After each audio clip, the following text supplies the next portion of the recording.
রহমানের রহিম বাংলাদেশ জাতীয়তাবাদী যুবদল ইতিমধ্যেই আপনারা জানতে পেরেছেন সাংগঠনিক অভিভাবক বাংলাদেশের নয়নের মণি বাংলাদেশের গণতন্ত্রের যিনি ধারক বাহক বর্তমানে যাকে সারা বাংলাদেশের মানুষ এই অল্প সময়ে যার প্রতি আস্থা সেই আমার জনাব তারেক রহমান।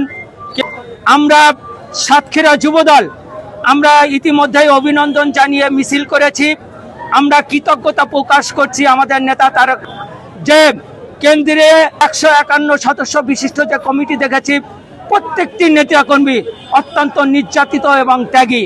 আজকে দেশনায়ক তারেক রহমান কেন্দ্রীয় যুব দলের সভাপতি সাধারণ সম্পাদকের কাছে আমরা আহ্বান জানাবো, আকুল আবেদন জানাবো, সাতক্ষীরাতে যারা 17টি বছর হাসিনা পতন আন্দোলনে অগ্রণী ভূমিকা পালন করেছে, যে যুব নেতারা নির্যাতনের শিকার হয়েছে, সেই ত্যাগী নেতাদেরকে দিয়ে সুন্দর একটি কমিটি করার জন্য সাতক্ষীরার মানুষের কাছে যেন গ্রহণযোগ্য হয় এমন একটি কমিটি দেওয়ার জন্য আমি কেন্দ্রীয় নেতৃবৃন্দর প্রতি আহ্বান জানাবো।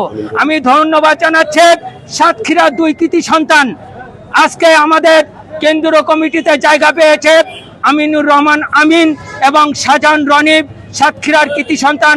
আমরা সাতক্ষীরা জেলা যুব দলের পক্ষ থেকে ধন্যবাদ জানাচ্ছি, আনন্দ প্রকাশ করছি এবং কৃতজ্ঞতা জানাচ্ছি।